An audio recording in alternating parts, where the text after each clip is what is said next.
Hello everyone and welcome to my channel. This is something new I'm experimenting with, but I think that many of you will enjoy it. So if you have 21 minutes and 31 seconds to spare, lay back, grab a snack, and enjoy. This is by far the best game I have ever played. Silent Hill Shattered Memories. My lifelong friend, Ayman, also known as Dickface, is the person responsible for my interest in psychological horror movies and indeed games.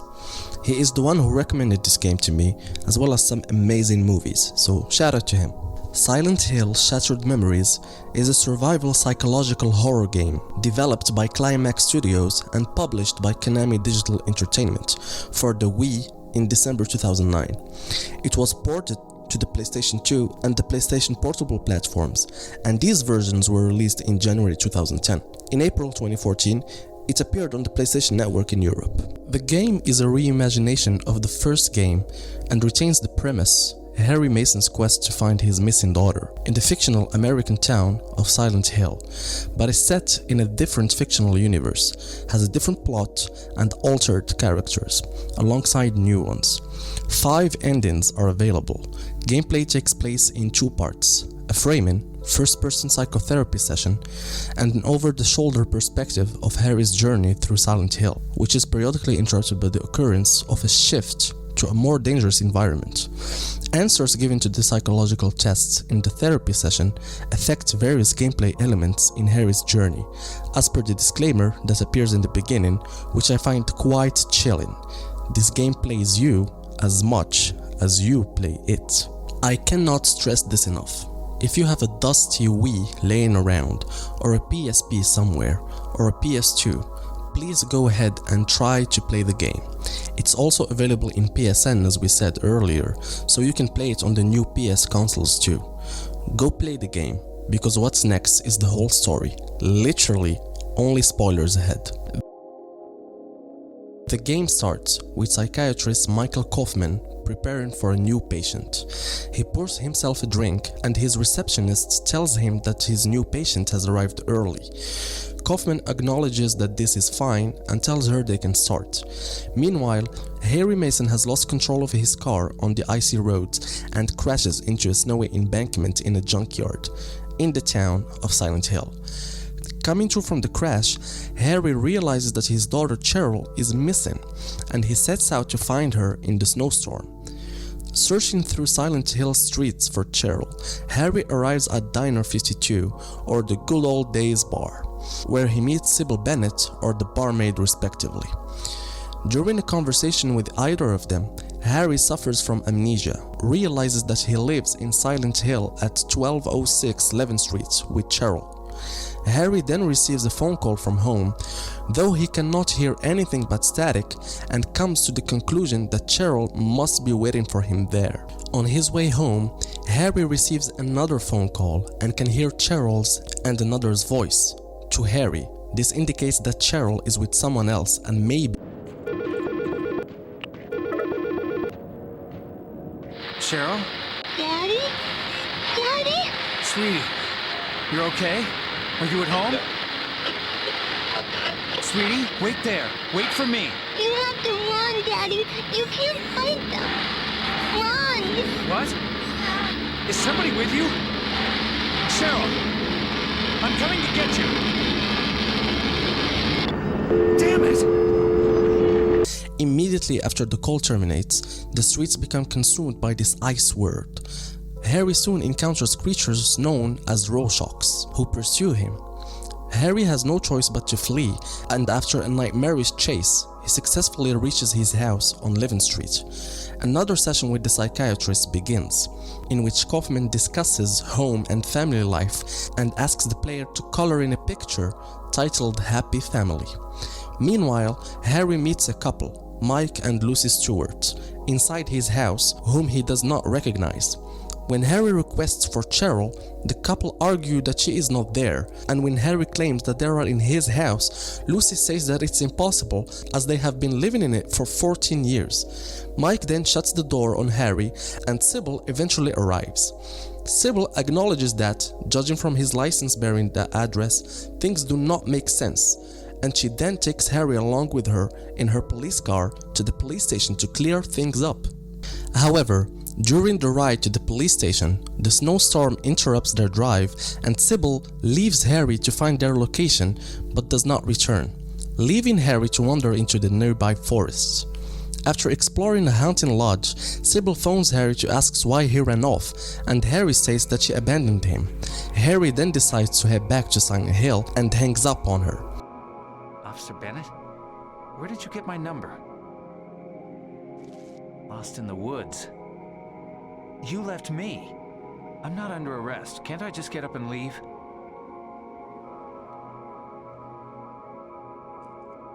I'm sorry. I need to get back to town. After another nightmare sequence through the forest, Harry follows a path leading him to Midwich High School's football field. There, Sybil phones Harry once again and he lies to her, telling her that his phone's reception went out. Sybil directs Harry to the high school's gym so that she can reunite with him, which is also used as a shelter during snowstorms. Officer? I've been trying to get through to you. You had your phone turned off? No, I guess the reception was out. Mr. Mason, you okay? Yes, I know where I am. I'm at the high school. Midwich High?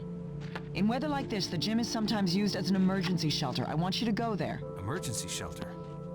Maybe Cheryl was taken there. Yes, go to the gym. Wait there for me. I'm going. But if she's not there, I won't wait. I just can't. Harry understands that Cheryl might also be there and agrees. In his third session, Kaufman discusses the protagonist's life in high school. Harry explores more of Silent Hill and Midwich High School, where he meets a woman named Michelle Valdez inside the school's gym. Michelle reveals to Harry that she once knew a Cheryl Mason who went to Midwich and shows him a school photograph of her.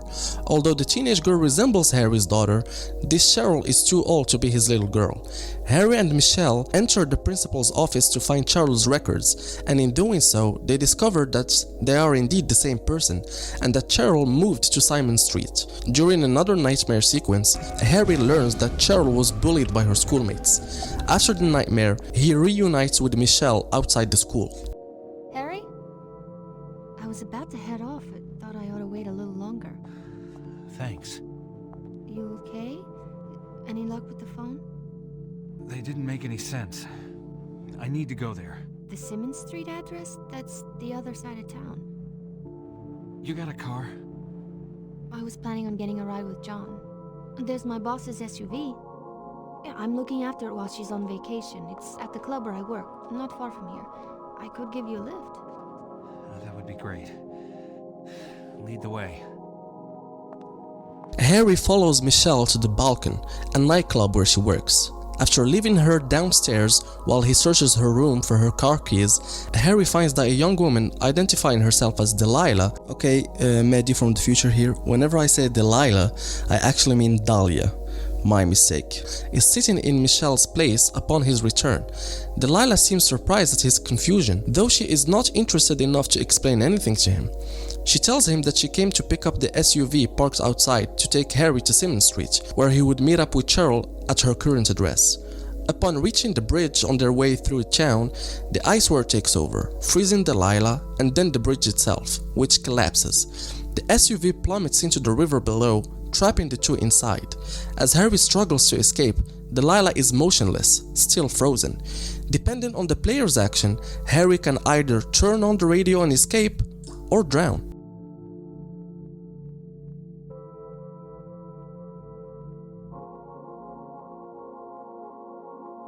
Back at the psychiatrist's office, Kaufman speaks to the player about death in his fourth session. Sometime later, Harry awakens at the Alchemilla hospital, having been saved by Sybil. She tells Harry the events he described could not have happened, and that he must have swum in the river and could have died. Another nightmare sequence occurs and freezes Sybil during their conversation.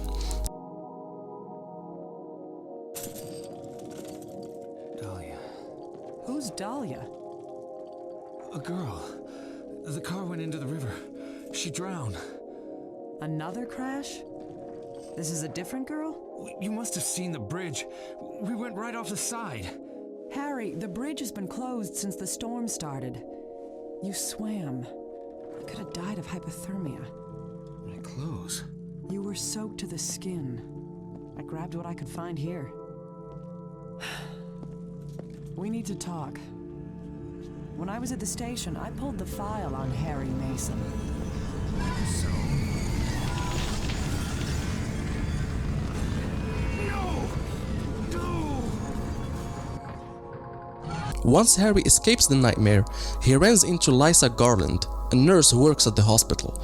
Harry decides to keep her company as they walk to the apartment. Inside, Lisa asks Harry to get some pills from the bathroom to help with her headache. Headache. Can you get me some pills? There's a bunch in the cabinet in the bathroom. Get me some green ones.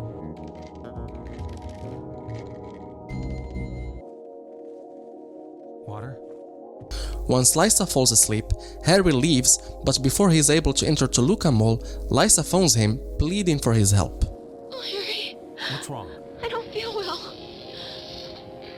I woke up. I had such a terrible dream. When Harry arrives back at her apartment, Lisa will either be dying or dead already, depending on if the player gave her the correct pill color. Sybil appears and finds Lisa's corpse, ordering to freeze. Seconds before the nightmare happens again, Sybil tells Harry that she knows that he isn't Harry Mason. I didn't. Shut up! I know you're not Harry Mason.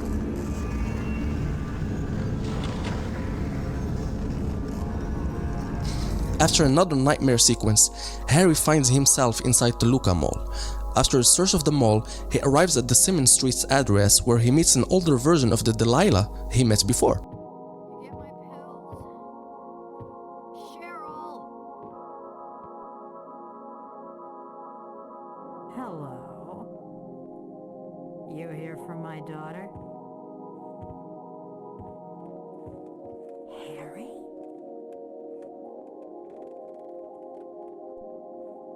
How do you know me? Where's Cheryl? Still at the lighthouse, maybe. Lighthouse? What are you doing here, Harry? Looking for Cheryl. Isn't this my house? Who are you? You look really good. Who are you? We're soulmates, you and I. For richer, for poorer. In sickness and in health. You're my wife?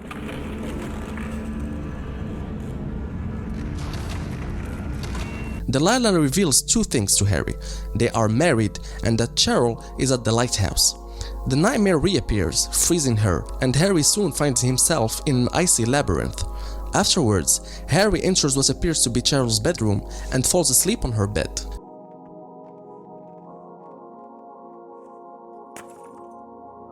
Meanwhile, in the psychiatrist's office, Kaufman talks about marriage in the 6th session.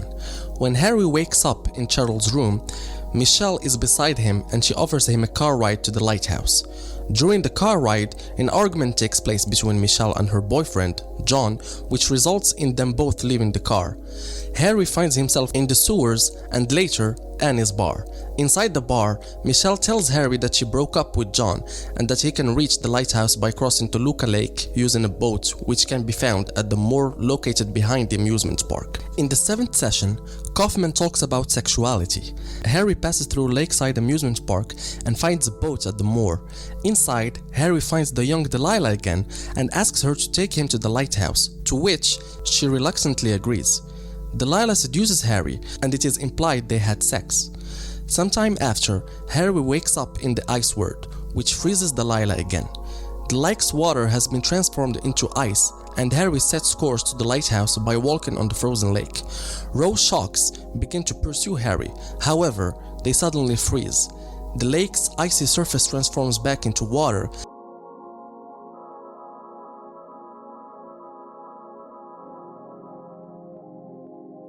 and Harry passes out while swimming to the lighthouse.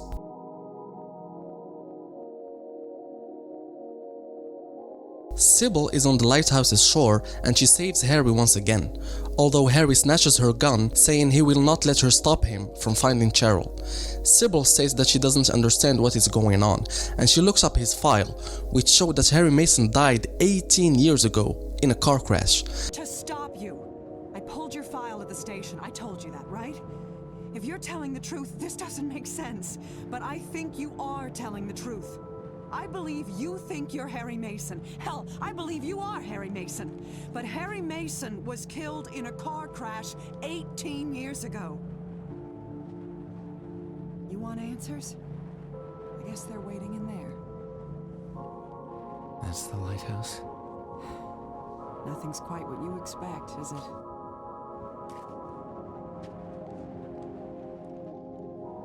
First thing tomorrow, I'm gonna hand in my badge. I don't think I'm cut out for police work. Not in this town. Good luck. Thanks.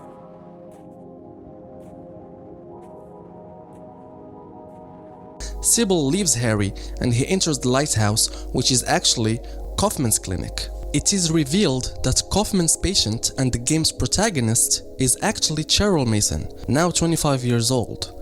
Kaufman explains how Cheryl has been desperately holding on to the memory of her father, meaning that the Harry that the player has been controlling is a manifestation of Cheryl's delusion. Angry by Cheryl's reluctance to accept her father's death, Kaufman smashes his drink at the wall and tells Cheryl she needs to move on for her own sake. Harry enters the therapy room during the discussion and Cheryl notices him. Like many Silent Hill games, it is unknown which ending is canon. Depending on the player's psych profile, there are 3 possible conversations that Cheryl can have with her father.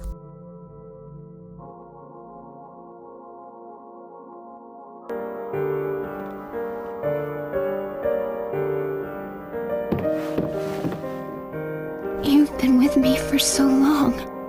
I always will be.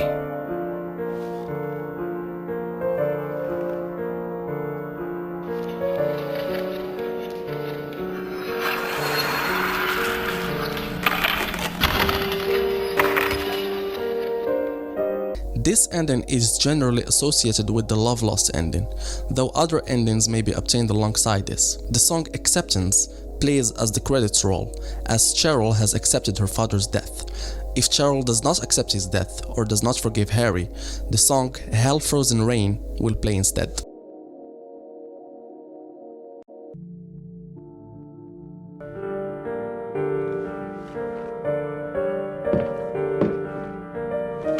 Why did you have to die?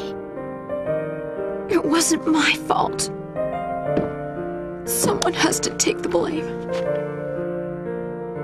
Forget me.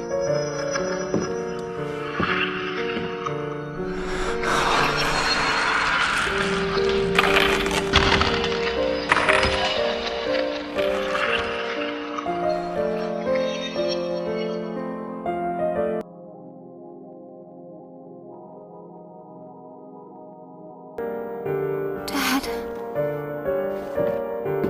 you are a hero. The man who died, that wasn't my father. That isn't who I remember. Those memories are all I have. You're all I have. I'm not even a ghost.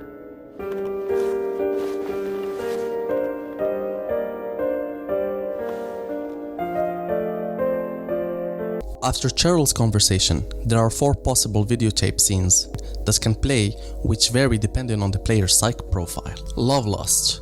Harry is next to his car talking with Delilah and getting ready to leave. He tells Cheryl that the divorce wasn't her fault. He says, "Sweetie, don't film this. You know this has nothing to do with you, right? Even though mom and dad don't love each other anymore, we both love you, and we will always. Come on." This is considered the best ending of the game. This ending can be seen if the player doesn't focus on sexual images or drugs, tells Kaufman that they are friendly, such as saying they make friends easily, or that it doesn't take much time for people to get to know them, and being a good person in general. Swimming at the end of the game will also contribute to this ending. Drunk Dad. Harry arrives drunk at his house and begins to yell angrily at Cheryl to get him another beer. Harry was a drunk and an addict, and every aspect of his life was mired by his addiction.